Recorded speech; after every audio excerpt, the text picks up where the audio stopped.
وما جعلنا لبشر من قبلك الخلد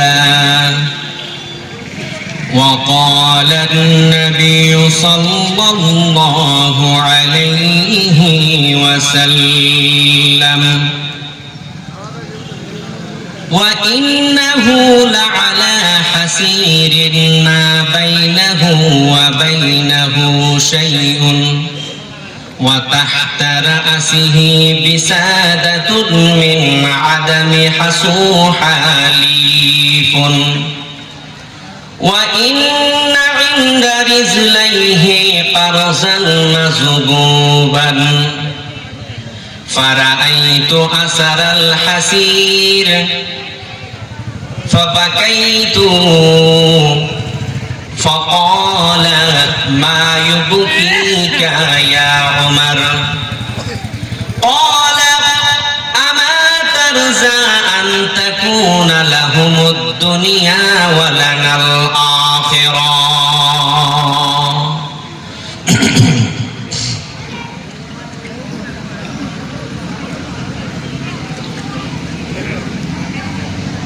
সুখের দিনেও মরা খুঁজি গো তোমায় দুঃখের দিনেও মরা সরি গো তোমায় সুখের দিনেও মরা খুঁজি গো তোমায় দুঃখের দিনেও মরা সরি গো তোমায় তুমি যে মোদের প্রিয় নবী তোমায় কাছে পেতে পাগল সবাই সুখের দিনেও মরা খুঁজি গো তোমায় দুঃখের দিনেও মরা সরি গো তোমায় সুখের দিনেও মরা খুঁজি গো তোমায় দুঃখের দিনেও মরা সরি গো তোমায় তুমি যে মোদের প্রিয় নবী তোমায় কাছে পেতে পাগল সবাই সুখের দিনেও মরা খুঁজি গো তোমায় দুঃখের দিনেও মরা সরি গো তোমায় পথহারা মানুষের পথিক হয়ে এসেছিলে ধরা ধামে কোরআন নিয়ে পথহারা মানুষের পথিক হয়ে এসেছিলে ধরা ধামে কোরআন নিয়ে তোমার পথের পথিক হয়ে জীবন গড়ার স্বপ্ন সাজাই সুখের দিনেও মরা খুঁজি গো তোমায় দুঃখের দিনেও মরা সরি গো তোমায় সুখের দিনেও মরা খুঁজি গো তোমায় দুঃখের দিনেও মরা সরি গো তোমায় তুমি যে মোদের প্রিয় নবী তোমায় কাছে পেতে পাগল সবাই সুখের দিনেও মরা খুঁজি গো তোমায় দুঃখের দিনেও মরা সরি গো তোমায় দেখিনি কোনো দিন শুনেছি শুধু তুমি যে ছিলে বড় আপন প্রভুর দেখিনি কোনো দিন শুনেছি শুধু তুমি যে ছিলে বড় আপন প্রভুর রোজ হাসরের বিচার দিনে তোমার শাফাত যেন গো পাই রোজ হাসরের বিচার দিনে তোমার শাফাত যেন গো পাই সুখের দিনেও মরা খুঁজি গো তোমায় দুঃখের দিনেও মরা সরি গো তোমায় সুখের দিনেও মরা খুঁজি গো তোমায় দুঃখের দিনেও মরা সরি গো তোমায় তুমি যে মোদের প্রিয় নবী তুমি যে মোদের প্রিয় নবী তোমায় কাছে পেতে পাগল সবাই সুখে সুখের দিনেও মরা খুঁজি গো তোমায়, দুঃখের দিনেও মরা সরি গো তোমায়।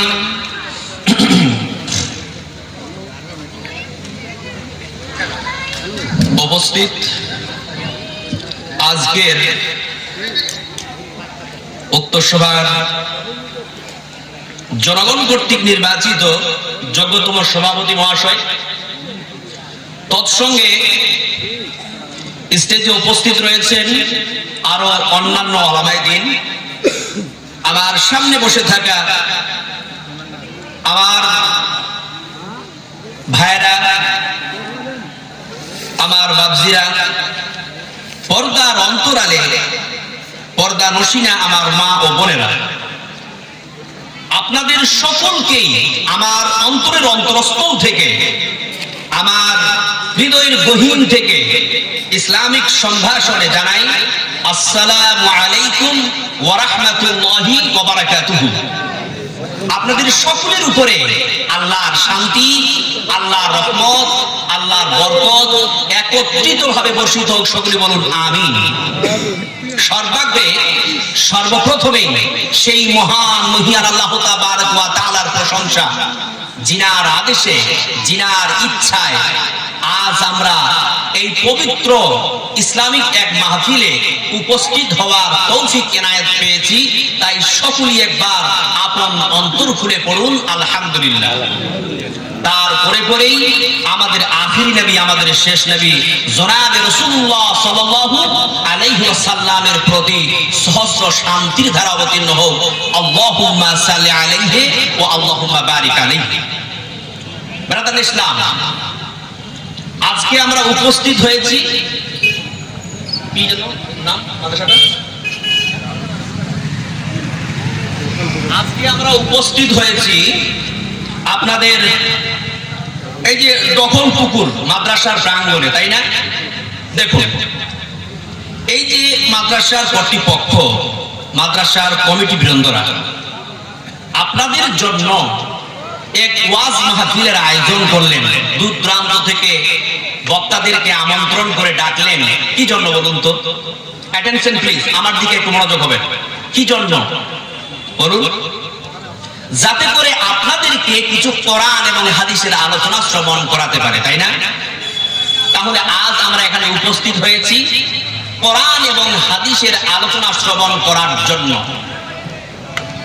কিন্তু আমি কিছুক্ষণ আগেই মাদ্রাসা থেকে যে আসছিলাম, আমি অনুভব করলাম, আমি যেটা অ্যামেজিং করলাম, যে এখানে যতগুলো মানুষ বসে আছে তার 10 গুণ মানুষ এই বাইরে মেলা বাজারে ঘুরে বেড়াচ্ছে। আমার সময় কম, যার জন্য আমি ভূমিকা বেশি বলতে পারবো না। যদি আপনারা জ্ঞানী হয়ে থাকেন, যদি আপনাদের অন্তঃকরণের মধ্যে বিন্দু পরিমাণ জ্ঞান থাকে, ইলম থাকে, তাহলে আমার দু একটা কথায় আপনারা বুঝে নেবেন। আমার মুসলমান ভাইয়েরা, যে সমস্ত আমার ভাইয়েরা এবং যে সমস্ত আমার মা ও বোনেরা এখন এই প্যান্ডেলের ছত্র ছায়াতলের নিচে অবস্থান করে আছেন, আল্লাহর কসম করে বলি, আপনারা আল্লাহর রহমতের মধ্যে ইহাতা হয়ে আছেন, অর্থাৎ আপনারা আল্লাহর রহমতের মধ্যে পরিবেষ্টিত হয়ে আছেন, আল্লাহর রহমতে ঘিরে আছেন। ইন দ্য মিন টাইম, যে সমস্ত মানুষেরা এই প্যান্ডেলের ছত্র ছায়া কল্পে পরিত্যাগ করে মেলা বাজারে রাস্তাঘাটে আড্ডামু করে বেড়াচ্ছেন, ফাজলামু করে বেড়াচ্ছেন, আল্লাহর কসম করে বলি, ইন দ্য মিন টাইম আপনাদের উপরে আল্লাহর গজব বর্ষিত হচ্ছে, আল্লাহর অভিশাপ বর্ষিত হচ্ছে। বানিয়ে বলতে এসছি,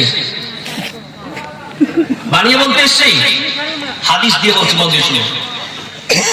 আল্লাহ পাক রব্বুল আলামিনের নবী বলেন, ওয়া মাজতামা কওমুন ফি বাইতিন মিন বুয়ুতিল্লাহ, যখন কতকগুলি মানুষ একসঙ্গে মিলিত হয়ে আল্লাহর ঘর সমূহের মধ্য থেকে কোন একটা ঘরে অথবা কোন একটা জায়গায় তারা বসে ইয়াতিলুনা কিতাবাল্লাহ, আল্লাহর কিতাব তেলাওয়াত করে, ওয়া ইয়াতাদারাসুনাহু বাইনাহুম, এবং একে অপরের মধ্যে কোরআন হাদিসের আলোচনা পর্যালোচনা করে।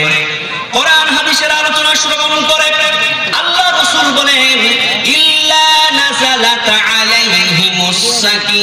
সাকিনা, আল্লাহর প্রশান্তি, আল্লাহর শান্তি তাদের উপরে বর্ষিত হয় করে বলুন সুবহানাল্লাহ।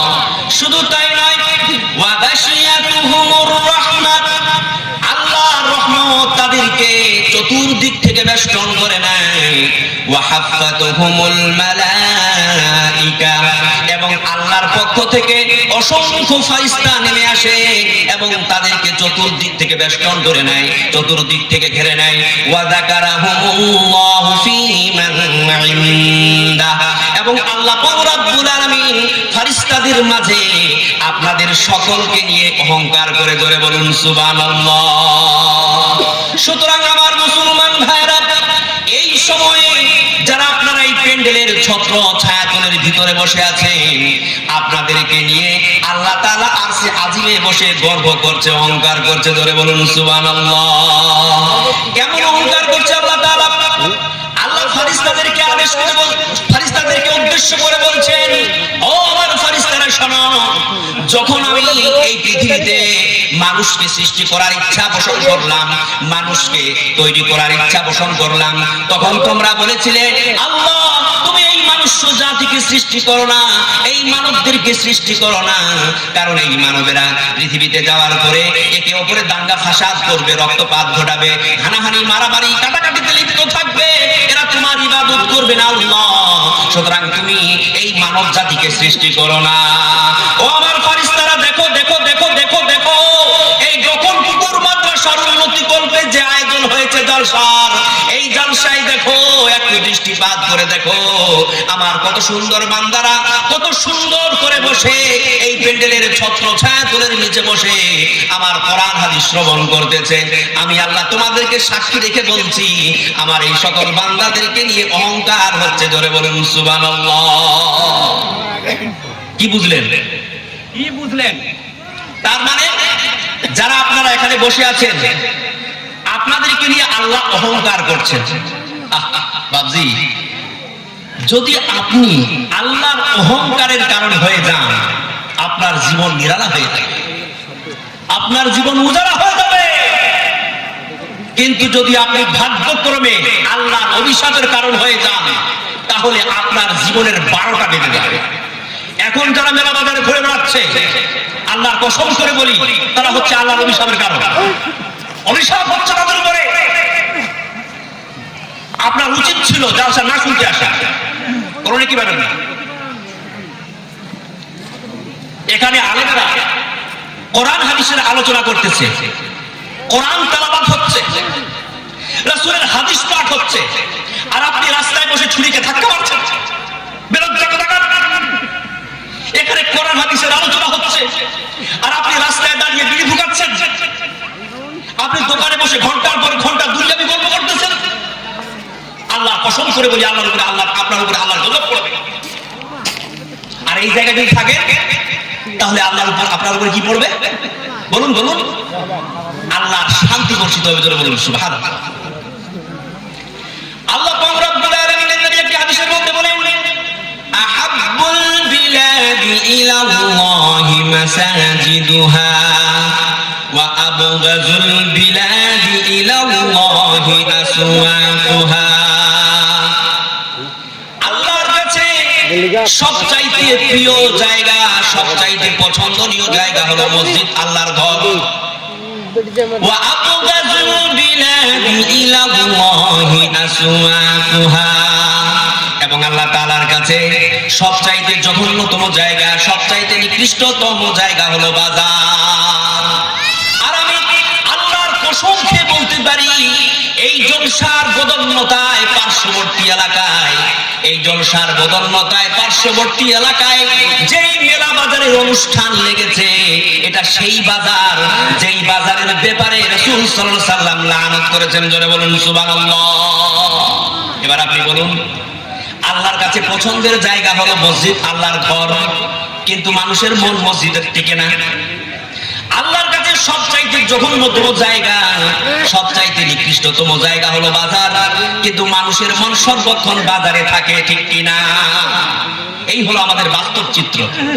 আমার ভাইরা, মানে আলোচনা করতে একটু ইতস্তত করতেছি, রাগ করবেন না তো? আমি আপনাদের সন্তানের মতো, বহু জায়গায় আলহামদুলিল্লাহ আপনাদের দোয়ায় আল্লাহর রহমতে ঘুরে বেড়াচ্ছে। কথা হলো এই যে আপনারা যেভাবে বসে আছেন মনে হচ্ছে যে আপনারা একটা ভৌগোলিক মানচিত্র অঙ্কন করেছেন। এটা কিন্তু কোরআন হাদিসে বসার আদব না। আর আমি সাবজেক্ট ওয়াইজ আলোচনা করি। আমি কিন্তু এখনো আলোচনা শুরু করিনি, শুরু করব।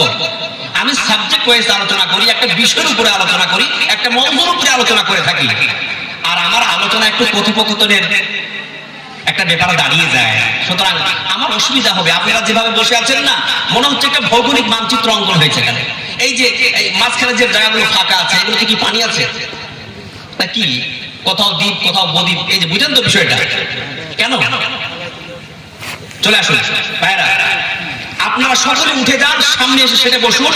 যারা পরে আসবে পিছনে বসবে। বিশ্বাস করুন ইনশাআল্লাহ যতক্ষণ আলোচনা করব আপনাদেরকে কিছু না কিছু দিয়ে যাবো ইনশাআল্লাহ। একটু মন দিয়ে বুঝতে শুনুন। উঠবেন না কেউ? আপনারা উঠুন, আপনাকে নেকি কথা বলবো। আপনারা উঠে যান, উঠে যান, একটা নেকি পাবেন ইনশাআল্লাহ। নেকি পাবেন বলছি। আপনার নেকির ক্যালকুলেশনটা আমি বলে দেবো, আপনি কি করে নেকি পাবেন বলে দেবো ইনশাআল্লাহ। আপনারা উঠুন। বাপজিরা, আমি আপনাদের সন্তানের মতো, আমি আপনাদের ভাইয়ের মতো, প্লিজ রিকোয়েস্টেড ফর ইউ, আমি আপনাদের কাছে অনুরোধ করতেছি আপনারা আসুন না, চলে আসুন, সামনে আসুন। মাশাআল্লাহ, আলহামদুলিল্লাহ, জাযাকুমুল্লাহ খাইরান জাযা।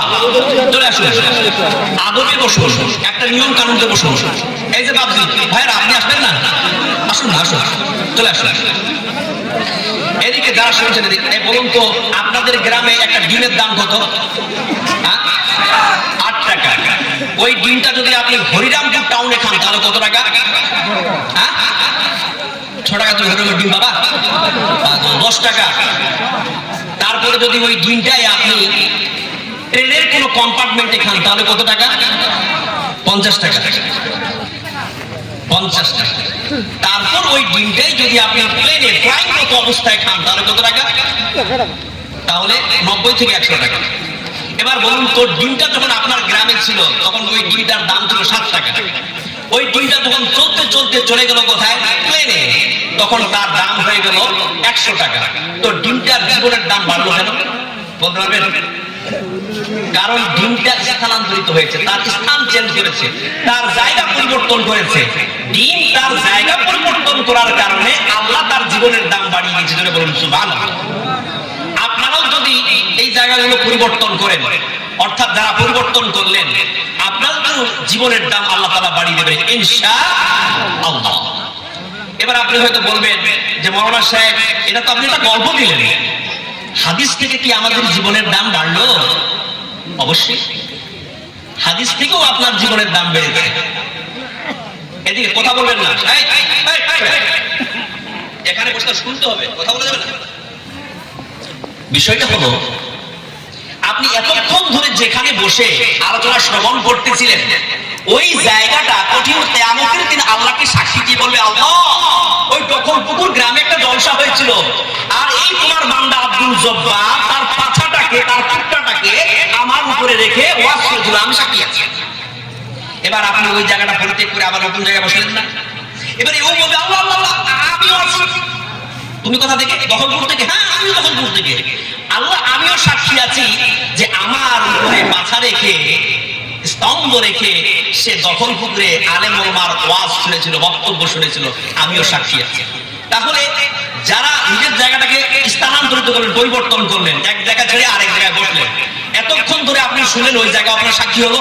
এখন আপনি শুনবেন, এই জায়গাও আপনার সাক্ষী হবে। কিন্তু যারা এখনো বোকার মতো করে ওই জায়গায় বসে আছেন, তাদের সাক্ষী কিন্তু একটাই রয়ে গেল, ঠিক না? আমার মুসলমান ভাইরা, সুতরাং বসে যান ইনশাআল্লাহ তাআলা। আমি সাবজেক্টের উপরে আলোচনা করব, আপনারা মন দিয়ে একটু শুনবেন। দেখুন, আমরা সকলেই কি বলুন তো, মানুষ না জানোয়ার? উত্তর দেবেন। আমরা সকলেই মানুষ, আমরা সকলেই মানুষ, আমরা সকলেই মানব। এই মানুষ, এই মানব জীবনের ইতিহাস কি জানা লাগবে না? আপনি যে একজন এজে মানুষ, আপনি যে একজন এজে মেন, আপনি যে একজন এজে মানব, তাহলে আপনি কি আপনার জীবনের বৃত্তান্ত জানবেন না? আপনি কি আপনার জীবনের বায়োগ্রাফিক্যাল হিস্টরি জানবেন না? আপনি কি আপনার জীবনের ইতিহাস জানবেন না? জানবেন কি জানবেন না? অবশ্যই। শরৎ মন দিয়ে আজ আমরা জানবো আমাদের জীবনের জীবন বৃত্তান্ত ধরে বলুন সুবহানাল্লাহ। দেখুন, আমাদের এই মানব জীবন শুধু কেবলমাত্র এই দুনিয়ার মধ্যে সীমাবদ্ধ নয়। আপনি মায়ের পেট থেকে বের হয়ে আসলেন, দুনিয়াতে কয়েকটা বছর জীবন যাপন করে আবার মৃত্যুর হাত ধরে কবরে চলে গেলেন, তার মানে কি এটাই শুধু জীবন? না, জীবনের পরিধি সম্পর্কে আপনাদের জ্ঞান নাই। এটা এতটুকু জীবন নয়, জীবনের আরেক নাম হচ্ছে রূহ বা আত্মা। এটা তো কেবলমাত্র একটা খলস, এটা তো একটা বডি। এই যে হাত পা চোখ নাক যা দেখছেন শরীরের মধ্যে, এটা একটা বডি। মেন বিষয় হচ্ছে রূহ বা আত্মা, যে আমাদের শরীরের মধ্যে ধারণ করে আছে, যেটা অদৃশ্য, সেটাকে আমরা চোখে দেখতে পাই না। ওটাই হচ্ছে মেন, ওটাই হচ্ছে জীবন। উদাহরণ কি বলবো, যখন আপনাদের গ্রামে কোন একটা লোক মারা যায়, তখন বলে না লোকটা চলে গেল রে, লোকটা শেষ হয়ে গেল রে, বলি কি বলি না, লোকটার জীবন চলে গেল রে। আসলে লোকটার জীবন শেষ হয়ে যায় নাই, বরং লোকটার জীবন চলে গেছে। ওই লোকটাকে দূরে করবেন, ঠিক আছে? আমি ডাইভার্ট, ওই লোকটাকে দূরে করবেন। দেখুন, বিষয়টা হলো কি, যে মানুষের জীবন, আমাদের ডেলিকেট টিকিট দেওয়া আছে প্যান্ডেলের পাশেই, আপনারা ডেলিকেট কেটে যারা ইচ্ছুক টিকিটগুলো কেটে নিয়ে যাবেন। মানুষের জীবন, আবার বলা হচ্ছে যারা বাইকগুলো নিচে নামিয়ে দিয়েছেন বাইকগুলো একটু তুলে নেবেন। আসসালামু আলাইকুম। মানুষের জীবন শেষ হয়ে যায় না, বরং মানুষের জীবন চলে যায়। কোথায় যায়? অন্য কোথাও চলে যায়, যেটা সম্পর্কে আমরা জানবো ইনশাআল্লাহ তাআলা। ঠিক আছে? তাহলে মানুষের জীবন স্থানান্তরিত হয়। দেখুন, মন দিয়ে শুনবেন, মানুষের জীবন অর্থাৎ রূহ বা আত্মা, এটা 6টা জগৎকে অতিক্রম করে। কয়টা বললাম? 6টা। মানুষের এই আত্মা বা রূহ প্রথমে সৃষ্টি হয়ে আলামে আরওয়াহ, রূহের জগতে ছিল, ধরে বলুন সুবহানাল্লাহ। সেখানে তারা একটা বিশাল সময় অতিবাহিত করার পর কি হলো? স্বামী স্ত্রীর মিলন প্রক্রিয়ার মাধ্যম দিয়ে রূহ চলে আসলো কোথায়? আলামে আরওয়াহ থেকে আলামে বাতান, মায়ের পেটের জগতে, ধরে বলুন সুবহানাল্লাহ। মায়ের পেটের জগতেও ওই রূহ কিছুটা সময় কাটানোর পর জন্ম প্রক্রিয়ার মাধ্যম দিয়ে চলে আসলো কোথায়? আলামে দুনিয়া, দুনিয়ার জগতে। এখন আমরা কোথায় আছি? দুনিয়ার জগতে আছি।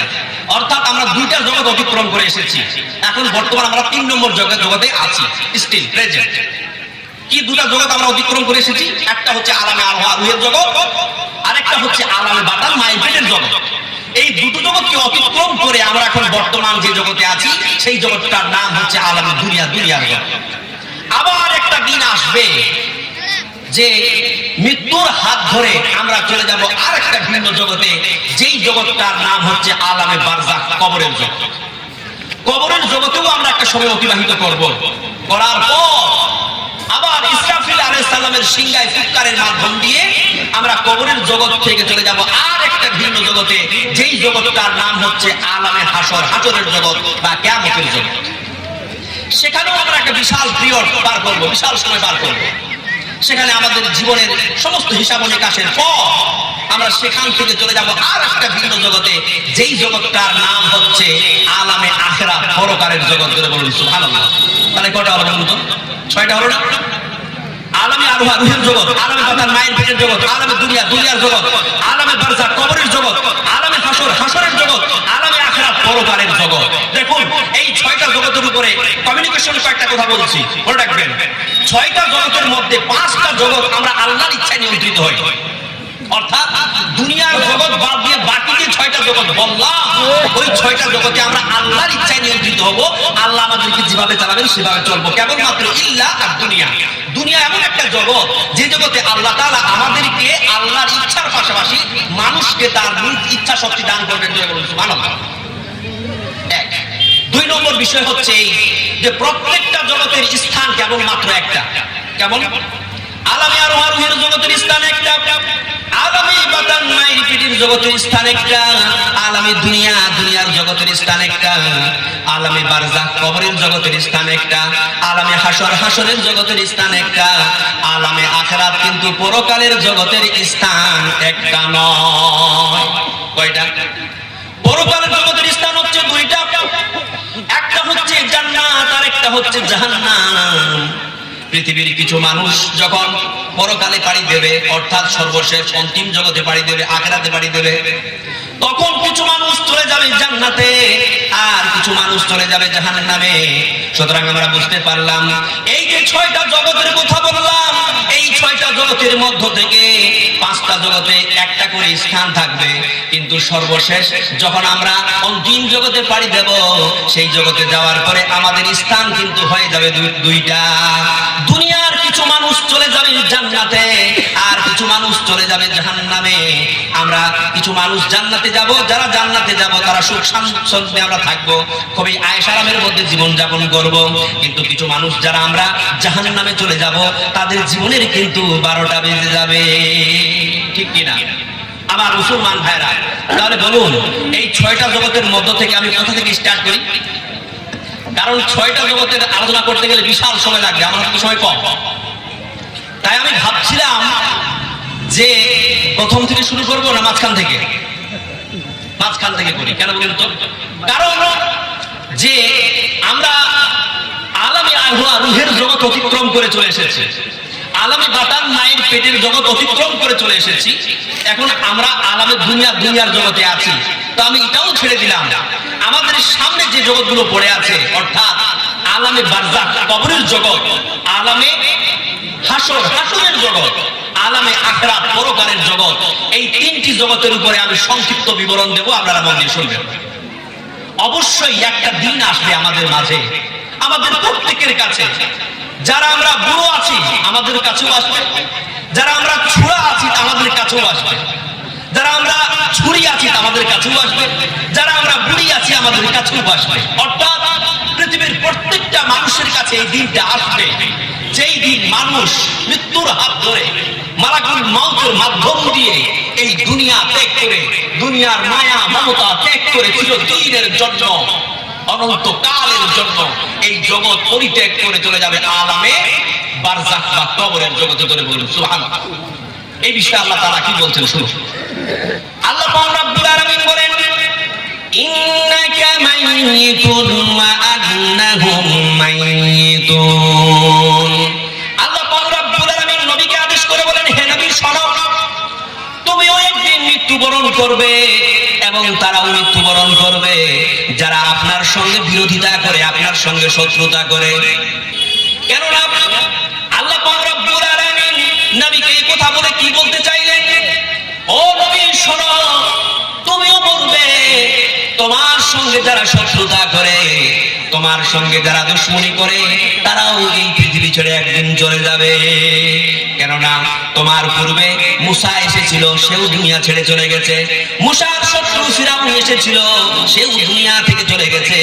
এইভাবে যদি আপনি একটু লক্ষ্য করে দেখেন, হে নবী শোনো, তোমার পূর্বে যত নবী এসেছে সমস্ত নবীরা পৃথিবী ছেড়ে চলে গেছে, এবং যত নবীর শত্রুরা এসেছে, যতই শক্তিশালী হোক না কেন, যতই ক্ষমতাবান হোক না কেন, যতই প্রাচুর্যের মালিক হোক না কেন, তারাও এই পৃথিবী ছেড়ে একদিন চলে গেছে। নবীকে এই কথা বলে কি বলতে চাইলেন আল্লাহ? আল্লাহ পাক রব্বুল আলামিন অন্যত্র আরেকটি আয়াতে বলেন, ওয়া মা জাআলনা লিবাশারিন মিন ক্বাবলিকাল খুলদা। হে নবী, আপনার পূর্বে আমি কোন মানুষের জীবনকে অনন্তকালের জীবন করে রাখি নাই, বরং প্রত্যেকটা মানুষ এই পৃথিবী ছেড়ে চলে গেছে। অতএব নবী, তোমাকেও মরতে হবে। জোরে বলুন সুবহানাল্লাহ। নবীকে মরতে হবে। যখন নবীর রেহাই নাই, যিনি হলেন আল্লাহর নবীর হাবিব, আল্লাহর নবীর বন্ধু, তার যখন এই পৃথিবী ছেড়ে রেহাই নাই, তাহলে আপনি আমার কি করে রেহাই হতে পারে? এটাকে আমরা কি কেউ অস্বীকার করতে পারি? পৃথিবীর কোনো মানুষ অস্বীকার করতে পারে না যে একদিন আমাকে এই পৃথিবী ছেড়ে চলে যেতে হবে। তবুও কেন মানুষ শিখে না বলুন? মানুষ তো সবাই জানে যে একদিন আমাকে মরতে হবে, কিন্তু মানুষ কি তবুও শিখে বলুন? আরে মরার আগে পর্যন্ত দুনিয়ার মায়া ত্যাগ করতে পারে। আরে কিছু সময় আগেকার কথা বলছি, একটা লোক মারা যাচ্ছে, বুড়ো মানুষ, বয়স্ক মানুষ, মানে 70 বছর পার করে গেছে, তো লোকটা মারা যাচ্ছে। হ্যাঁ, তো লোকটা বাড়িতে মারা যাচ্ছে, লোকটা মানে দম নিচ্ছে, যেমন হয় মরার মুহূর্তে ভাবুন তো কেমন হয়। তখন আমরা কি বলি, পানি মুখে দাও, পানি মুখে দাও বলি না? এরকম একটা সময় চলে গেছে, তার আত্মীয় স্বজনরা চতুর্দিকে ঘিরে আছে, সবাই অপেক্ষা করছে যে লোকটা কখন মরবে। ও বুঝতে পারছে যে এখন আমার কাছে জিবরাইল আসবে, আজরাইল আসবে, আমার কাছ থেকে প্রাণ নিয়ে চলে যাবে, আমি মরে যাবো, আল্লাহ কি হিসাব দেবো, আল্লাহ কি হবে না হবে ইত্যাদি তার চিন্তা ভাবনা ছিল। তো কিন্তু লোকটা কি বলছে জানেন? বলছে জরিনা রে, কি ওই পাশের রুমে কি কেউ আছে? বলছে না বাবা, পাশের রুমে কেউ নাই। পাশের রুমে ফ্যানটা চলছে, বেটি বন্ধ করে দিয়েছে। পাশের রুমে ফ্যান চলছে, এটা তার সামনে এসেছে, কিন্তু তাকে মরার পর কবরে গিয়ে কি জবাব দিতে হবে এটা তার মনে নেই। দুনিয়ার লোক কি দেখে, তাই তো আল্লাহ পাক বলেছেন আলহাকুমুত তাকাসুর হাত্তা যুরতুমুল মাকাবির। যতক্ষণ না মানুষ কবরে যাচ্ছে ততক্ষণ পর্যন্ত মানুষ মাল ধন সম্পদ করতেই থাকে। আজকে যদি আপনি হাজার টাকার মালিক হন, আল্লাহর কাছে দোয়া করে বলেন, আল্লাহ তুমি যদি আমাকে কোটি টাকার মালিক করে দিতা তাহলে তোমার কাছে আর কিচ্ছু চাইতাম না। আল্লাহ তাকে কোটি টাকার মালিক করেছে, সে আবার আল্লাহর কাছে প্রার্থনা করে বলে, আল্লাহ তুমি যদি আমাকে আরবপতি বানিয়ে দিতা, তুমি যদি আমাকে মুকেশ আম্বানির মতো করে দিতা আল্লাহ, তাহলে আমি আর তোমার কাছে কিছু চাইতাম না। আল্লাহ বলছে, বান্দা তোকে আমি যতই দিই তোর মন ভরবে না, কেননা আল্লাহকুমুত তাকাসুর হাত্তা যুরতুমুল মাকাবির। তোমরা মানুষ এমন একটা জাত, এমন আমার এক বান্দা, এমন এক আমার সৃষ্টি, যতক্ষণ না তোমরা কবরে যাবে তোমাদের ধন দিয়ে আমি তোমাদের মন ভরাতে পারবো না। মানুষের মন ধন দিয়ে ভরাতেই পারবেন না। চ্যালেঞ্জ রইল আমার, পৃথিবীর কোনো মানুষ যদি বলে আমার ধন পেয়ে মন ভরে গেছে, তাহলে আমি বলবো করোনা এক মিথ্যা হয়ে যাবে। আপনি যদি মুকেশ আম্বানিকে গিয়ে বলেন আপনি কি না, বলবেন না আমার তো আরো লাগবে। এখন আপনার এখান থেকে কি মনে হচ্ছে যে মুকেশ আম্বানি যে কোটটা পড়ে বেড়ায়, ওটা যদি আপনার ধরে আমি আমার এটা কিছু চাইতাম না, ভুল কথা। আপনি তখন আরো চাইতেন। আমার মুসলমান ভাইরা, এই হচ্ছে আমাদের বাস্তবতা। অতএব আমাদেরকে যে একদিন চলে যেতে হবে এই চিন্তা কিন্তু আমাদের কারণ। কিন্তু আমার কথা হচ্ছিল যে এই পৃথিবী ছেড়ে আমাদের একদিন চলে যেতে হবে, মৃত্যু আমাদেরকে গ্রাস করবে, মৃত্যুর হাত থেকে আমরা রেহাই পাবো না। কিন্তু একটা কথা মাথায় রাখতে হবে, সেটা হচ্ছে এই যে মরার পরে আমাদের দেহের মধ্যে, আমাদের শরীরের মধ্যে যে বিশাল গুরুত্বপূর্ণ একটা অংশ আছে বা অঙ্গ আছে যেটার নাম রূহ, সেটা কিন্তু উড়াল দিয়ে চলে যায়। কেমন যায় দেখুন আল্লাহ পাক কি বলছেন কোরআন কারীমের মধ্যে। আল্লাহ পাক রব্বুল আলামিন বলেন, ইযা জাআকুমুল মাউত তাওয়াফাতুহু রুসুলুনা ওয়া হুম লা ইউফাররিতুন। আল্লাহ পাক রব্বুল আলামিন বলেন, যখন তোমাদের কাছে মৃত্যুর সময় এসে উপস্থিত হয়ে যায়, মৃত্যুর সময় যখন তোমার কাছে চলে আসে, তখন আল্লাহর পক্ষ থেকে একজন ফেরেশতা এসে তার জীবনটা কবজ করে নিয়ে চলে যায়। জোরে বলুন সুবহানাল্লাহ। ওয়া হুম লা ইউফাররিতুন। এবং সে তার দায়িত্ব পালনে বিন্দু পরিমাণ ত্রুটি করেন না। সেই ফেরেশতার নাম জানেন? বলুন তো। মালাকুল মাউত আজরাইল। একটা দিন আসবে যেই দিন আমাদের কাছ থেকে আমাদের প্রাণ পাখিকে উড়ে নিয়ে আজরাইল চলে যাবে। একটি হাদিস বলছি, মন দিয়ে শুনবেন, বারা ইবনে আযিব রাদিয়াল্লাহু তাআলা আনহু থেকে বর্ণিত। তিনি বলছেন, একবার আমরা রাসূল সাল্লাল্লাহু আলাইহি সাল্লামের সাথে আনসারদের এক ব্যক্তির জানাজায় গেলাম। যাওয়ার পরে আমরা জানাজা পড়ার পর কবরের কাছে ছিলাম, কিন্তু তখনও কবর ঘোরা হয় নাই। তখন রাসূল সাল্লাল্লাহু আলাইহি সাল্লাম এক জায়গায় বসে গেলেন, আমরাও রাসূল সাল্লাল্লাহু আলাইহি সাল্লামকে চারপাশ ঘিরে বসে গেলাম। আমরা এমন ভাবে বসেছিলাম মনে হচ্ছিল আমাদের মাথার উপরে পাখি বসে আছে। জোরে বলুন সুবহানাল্লাহ। অর্থাৎ আমরা এত নীরবতার সঙ্গে বসেছিলাম, এতটাই স্তব্ধতার সঙ্গে বসেছিলাম, মনে হচ্ছিল আমাদের মাথার উপরে পাখি বসে আছে। আল্লাহ রাসূল সাল্লাল্লাহু আলাইহি সাল্লামের হাতে গাছের একটা শুকনো ঠাল ছিল। ওই ঠালটা দিয়ে তিনি জমিনের মধ্যে চিন্তা ব্যক্তিদের ন্যায় দাগ টানতেছিলেন।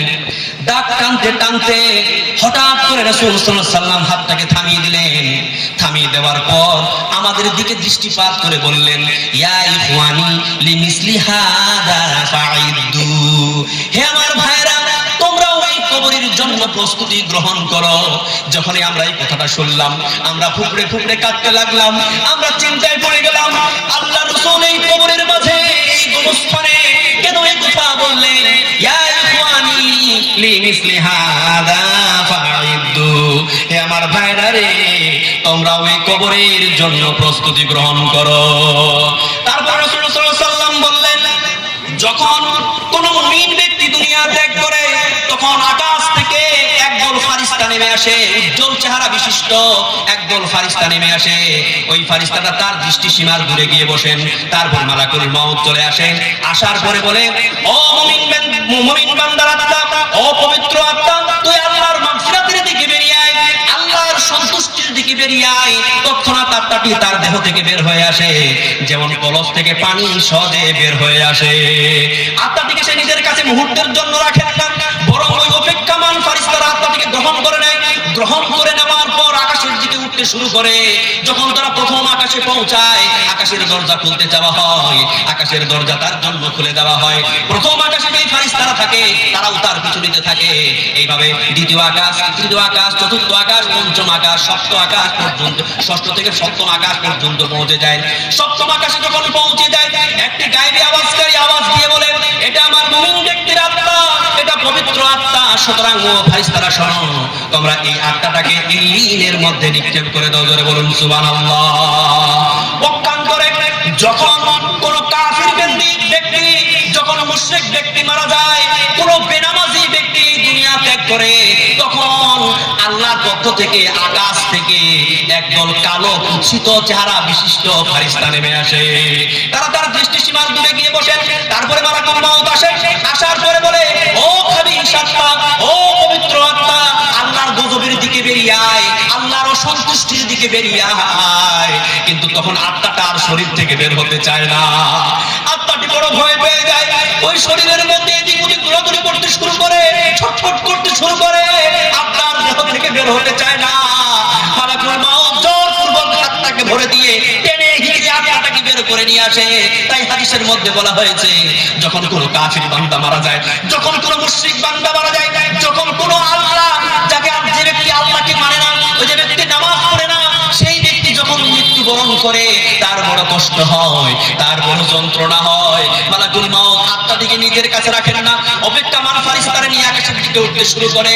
প্রথম আকাশে যখন পৌঁছায়, আকাশের দরজা খুলতে যাওয়া হয়, কিন্তু আকাশের দরজা আর তার জন্য খোলা হয় না, বরং একটি গায়েবী আওয়াজকারী আওয়াজ দিয়ে বলে, এটা আমার কাফির বান্দা, এটা আমার মুশরিক বান্দা, খাবিস আত্মা। সুতরাং এই আত্মাটাকে তোমরা সিজ্জিনের মধ্যে নিক্ষেপ করে দাও। হাদিসের মধ্যে কি বলেন? শোনো, কি বলেন? যারা মুমিন ব্যক্তি, যারা মুত্তাকিন, যারা পরহেজগার, যারা নামাজি, তাদের আত্মাটাকে ইল্লিনের মধ্যে নিক্ষেপ করার আদেশ হলো। আর যারা কাফির, মুশরিক, বিদীন, তাদেরকে সিজ্জিনের মধ্যে নিক্ষেপ করার আদেশ হলো। তাই না? এখন তাহলে আমাদের জানতে হবে না যে ইল্লিন কাকে বলে আর সিজ্জিন কাকে বলে। দেখুন, ইল্লিন আর সিজ্জিন সম্পর্কে যদি বলতে চাই, তাহলে তো ঘন্টার পর ঘন্টা লেগে যাবে। কিন্তু আমি সংক্ষিপ্ত ভাবে বলছি, এক কথায় বলবো, বুঝতে পারবেন। ইল্লিন হচ্ছে জান্নাত সম জায়গা। কি বুঝলেন? যেমন জান্নাতে আয়েশ ও আরাম আছে, সুখ আছে, তেমনি ভাবে ইল্লিনে সুখ, স্বাচ্ছন্দ্য, সেখানে আয়েশ ও আরামের ব্যবস্থা আছে। আর সিজ্জিন হচ্ছে জাহান্নাম সম জায়গা। জাহান্নামে যেরকম কষ্ট, দুঃখ, যন্ত্রণা, ব্যথা, আযাব, শাস্তি আছে, ঠিক তেমনি ভাবে সিজ্জিনেও আযাব, শাস্তি, দুঃখ, যন্ত্রণা সব ঢুকা আছে। অর্থাৎ মরার পরে মুমিন ব্যক্তির আত্মাকে ইল্লিনে অর্থাৎ সুখের জায়গায় পাঠিয়ে দেওয়া হবে, আর কাফির ব্যক্তির আত্মাকে সিজ্জিনে অর্থাৎ আযাব, শাস্তিমূলক জায়গায় পাঠিয়ে দেওয়া হবে। আমার মুসলমান ভাইরা, আপনারা হয়তো আমার আলোচনা পূর্ব থেকে শুনেন তা বুঝতে পারবেন না। আমি আলামে আরফায় একটা কথা বলেছিলাম, সেটা হচ্ছে যে যখন আমরা আলামে আরফা রুহের জগতে ছিলাম, তখন আমরা আল্লাহকে একটা ওয়াদা দিয়ে এসেছিলাম যে আল্লাহ পাক আমাদের প্রশ্ন করেছিলেন, আলাস্তু বিরাব্বিকুম, আমি কি তোমাদের রব নই? তখন আমরা সকলে বলেছিলাম যে আল্লাহ, জি। ক্বালু বালা ওয়া শাহিদনা, জি আপনি আমার আল্লাহ, আমি সাক্ষী দিলাম। এই কথা আমরা সকলে বলে এসেছি। পরিষ্কার করতে পারবেন? ভুলে গেছেন আলাদা কথা, এখানে যতগুলো মানুষ বসে আছেন, পৃথিবীতে যত মানুষ আছে, সমস্ত মানুষ এই কথাটা বলেছে,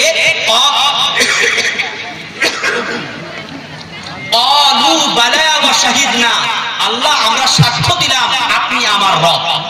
ঠিক আছে কিনা? আপনি আলামে আরওয়াহ রূহের জগতে বললেন আল্লাহ আমি সাক্ষ্য দিলাম আপনি আমার রব, আমি সাক্ষ্য দিলাম আপনি আমার রব। তারপরে আমরা আলামে বাতান মায়ের পেটের জগতে চলে আসলাম। তারপরে আমরা আলামে দুনিয়ার জগতে আসলাম। এই দুনিয়ার জগৎ পরিত্যাগ করে যখন আমরা কবরের জগতে যাব, তখন আবার সেই প্রশ্নটাই আল্লাহ ঘুরিয়ে বলবেন যে মান রাব্বুকা, তোমার রব কে?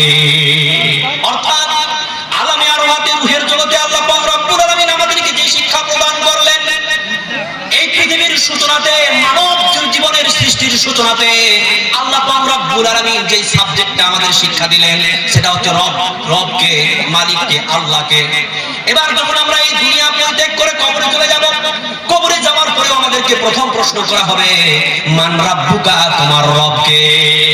আমার মুসলমান ভাইরা, দুনিয়াতে আসার পরে যে সমস্ত আল্লাহর বান্দারা তার রবকে পড়েছে, তার রবের আদেশ মেনে চলেছে, তারা তো সেই দিনই বলে দিবে রাব্বি আল্লাহ, আমার রব আল্লাহ। কিন্তু দুনিয়াতে আসার পর যারা তার রবকে নিয়ে পড়াশোনা করে নাই, তার রবের আদেশ মোতাবেক নিজের জীবন যাপন করে নাই, তারা কিন্তু কবরের জগতে গিয়ে বলবে হা হা লা আদরি, হায় আফসোস আমি জানি না আমার রবকে। ঠিক কি না? কবরের জগতে গিয়ে যদি আপনি উত্তর সঠিক দিতে চান, তাহলে কিন্তু আপনাকে বলতেই হবে যে আপনার রবকে শিখতে হবে। এবার আপনি যদি মনে মনে ভাবেন যে আমি তো শিক্ষিত, আমি তো এমএ পাস, বিএ পাস, আমি কোন মৌলভী সাহেবের কাছে গিয়ে শিখে দেব যে বলুন তো আরবিটা কি? মান রাব্বুকা, তুমি বলবা রাব্বি আল্লাহ। এটা দুনিয়া শব্দ মুখস্থ করতে পারবে, একটা মিনিট লাগবে না। বাস একজন শিক্ষিত মানুষ মান রাব্বুকা রাব্বি আল্লাহ, মান রাব্বুকা রাব্বি আল্লাহ, মান রাব্বুকা রাব্বি আল্লাহ মুখস্থ করে নিয়েছে। কবরের জগতে যাওয়ার পর তারা রাব্বি আল্লাহ তো মনে আসে না। আরে বাবা, মুখস্থ করে গেলে সেখানে তুমি উত্তর দিতে পারবে না। তোমার ঈমান আমল যদি ঠিক থাকে, তুমি যদি প্রকৃত মুমিন হও, তাহলে তুমি সেই দিন তোমার মুখে আপনাতেই চলে আসবে। তুমি যদি অশিক্ষিত হও, তবু তোমার মুখে চলে আসবে রাব্বি আল্লাহ। কিন্তু যদি হাজার ঘন্টা পরে তোমার মধ্যে আমল না থাকে, আরে অনেক আলেম বলতে পারবে না রাব্বি আল্লাহ। কেন? তার আমল ঠিক নাই। সুতরাং রাব্বি আল্লাহকে বলতে পারবে যারা পৃথিবীতে আসার পরে তার রবকে নিয়ে পড়েছে, তার রবের সঙ্গে নিজের জীবন যাপন করেছে, রবের আদেশকে মেনে চলেছে। আমার মুসলমান ভাইরা, আমি বেশি আলোচনা করতে পারবো না, কারণ এই জলসার যে আয়োজন করা হয়,